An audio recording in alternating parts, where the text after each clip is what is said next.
দর্শক, এই মুহূর্তে ট্রাইব্যুনালে কথা বলছেন ট্রাইব্যুনালের প্রসিকিউটররা। আমরা সরাসরি যুক্ত হচ্ছি সেখানে। এবং এমন বক্তব্য যা ট্রাইব্যুনালের ইনভেস্টিগেশনকে হ্যাম্পার করে, এই দুই ধরনের বক্তব্যকে আমরা নিষেধ চেয়েছি। সাধারণ বক্তব্যের অধিকার সবারই আছে। এটা অ্যাট ওয়ান্স বলে দিয়েছেন যে ইমিডিয়েটলি, এখন থেকেই। না, কোনো কমপ্লেন্সের কথা বলে নাই, ট্রাইব্যুনালকে বলে দিয়েছে যে ইমিডিয়েটলি এটাকে এক্সিকিউট করার জন্য। ট্রাইব্যুনাল রেজিস্ট্রারকে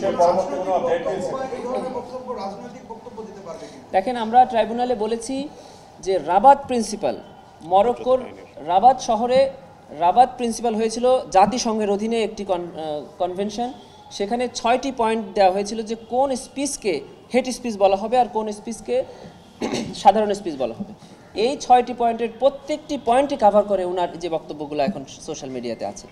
এর বাইরে যদি ওনার কোনো সাধারণ বক্তব্য থাকে, সেগুলো প্রচার করতে কোনো বাধা থাকছে না। আমরা যেহেতু সামাজিক যোগাযোগ মাধ্যম বন্ধ দিয়েছেন, সামাজিক যোগাযোগ মাধ্যম ফেসবুক, এক্স আর ইউটিউব, এরা তো আমাদের নিয়ন্ত্রণে নাই। এরা বাইরের একটা কর্তৃপক্ষ দিয়ে নিয়ন্ত্রণ হয়। এরা তাহলে এদের সার্ভার থেকে আপনি কীভাবে বন্ধ করবেন? বিটিআরসি ক্যান হ্যান্ডেল আওয়ার, ওটা কিভাবে আপনারা হ্যান্ডেল করবেন?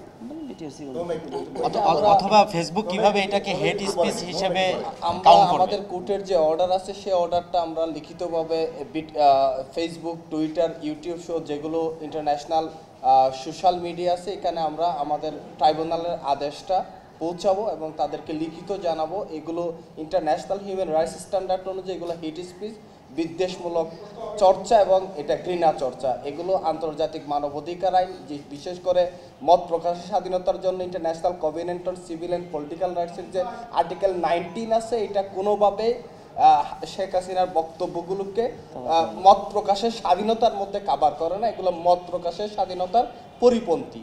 এই বক্তব্যগুলো যেগুলো আমরা ট্রাইব্যুনালে আজকে আমার ল্যান্ডেড প্রসিকিউটর ফ্রেন্ড উপস্থাপন করেছেন, সেই সাবমিশনগুলো দিয়ে আমরা এই ওনাদেরকে চিঠি লিখবো। আচ্ছা, এটা তো শুধু বাংলাদেশের টেরিটরিতে, বাইরে হলে কি করবে? আমরা আমাদের ট্রাইব্যুনালের এক্সট্রা টেরিটোরিয়াল জুরিসডিকশন আছে, আমরা সবগুলোকে কভার করে চিঠি লিখবো। ওকে, থ্যাংক ইউ।